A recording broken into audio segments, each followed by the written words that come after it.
सभी भक्तजनों के चरण कमलों में मेरा सादर प्रणाम। भक्तजनों, अग्निदेव को एक बार अहंकार हुआ था और उस अहंकार के भाव में उन्मत्त होने के कारण उनसे एक साधारण तिनका भी जलाया ना जा सका। तो इस वीडियो में हम देखने वाले अग्निदेव के उस अहंकार का शमन कैसे हुआ। तो आइए इस ज्ञान विश्व में प्रवेश करते हैं और सुनते हैं इस कथा को। भक्तजनों, हम भगवान की कथा क्यों सुनते हैं? क्योंकि भगवान की कथा अत्यंत अमृतमय होती है और जैसे ही वो कानों से हमारे शरीर के भीतर जाती है तो वह अमृत हमारे अंदर शांति रस निर्माण करता है। क्योंकि हम इस जीवन में अशांति, त्रिताप, अविश्रांति आदि दुखों से ही हम अपने आप को अनुभव कर रहे हैं। ऐसे में अगर सुंदर प्रीतियुक्त भगवत कथा हमारे कानों में श्रवण हो जाती है तो हमारा जीवन शांति को, आनंद को प्राप्त होता है।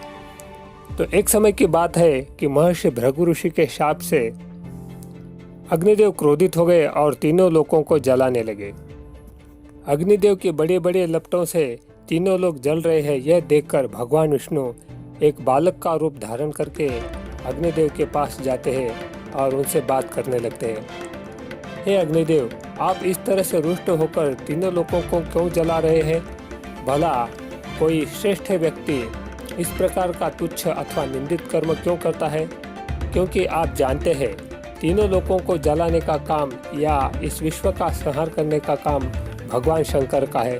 अर्थात भगवान शंकर के होते हुए उनका काम आप क्यों कर रहे हैं? अच्छा, अगर आप जलाना ही चाहते तो पहले तो आपको यह काम करना चाहिए कि भगवान विष्णु जिस तरह से इस सृष्टि का पालन करते हैं, क्या आप भी इस सृष्टि का पालन कर सकते हैं? यह अपने आप के शक्ति से आपको प्रयास करके देखना चाहिए।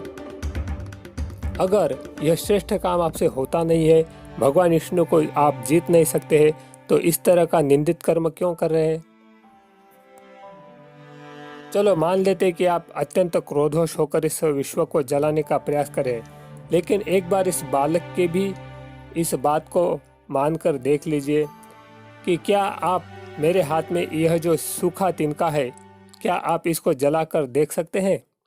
अगर इस तिनके को आप जला सकते हैं तो हम मान ले सकते हैं कि आप में सबसे बड़ी शक्ति है। अग्निदेव तो पहले से ही क्रोधित हुए थे और क्रोध के वशीभूत होकर उनको जो भी पदार्थ दिखता था उसको वो जलाने का प्रयास कर रहे थे। जैसे उन्होंने तिनके को देखा तो तुरंत ही उस बालक से उस तिनके को जलाने का वो प्रयास करने लगे, लेकिन उनकी वो सारी शक्ति लगा रहे थे, फिर भी वो उस बालक को और उस तिनके को वो कुछ भी नहीं कर सके और वो जला भी नहीं सके। तो अग्निदेव का जो अहंकार था, क्रोध था, उसी समय तुरंत शांत हो गए और नम्रतापूर्वक भगवान के सामने हाथ जोड़कर स्तुति करने लगे। अपने आप की स्तुति होते हुए जब भगवान विष्णु ने देखा कि अभी अग्निदेव शांति को प्राप्त हो रहे, तो अपने आप को भगवान विष्णु ने वही अंतर्धान कर दिया। जैसे ही भगवान विष्णु अंतर्धान होकर अपने स्वधाम को चले गए, अग्निदेव भी शांत होकर अपने धाम को चले गए।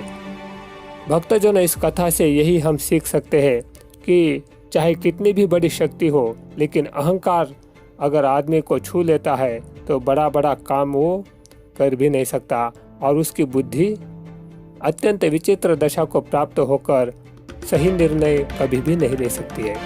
तो भक्तजनों, हम यहाँ इस कथा के द्वारा यह समझ पा रहे हैं कि अहंकार के कारण ही हमारे अंदर जो बहुत बड़ी शक्तियाँ हैं उसको हम नहीं जान पा रहे हैं, हमारे असली आत्मस्वरूप को हम देख ही नहीं पा रहे हैं। तो और इसी अहंकार की दशा में ही हमारा जीवन समाप्त होता जा रहा है।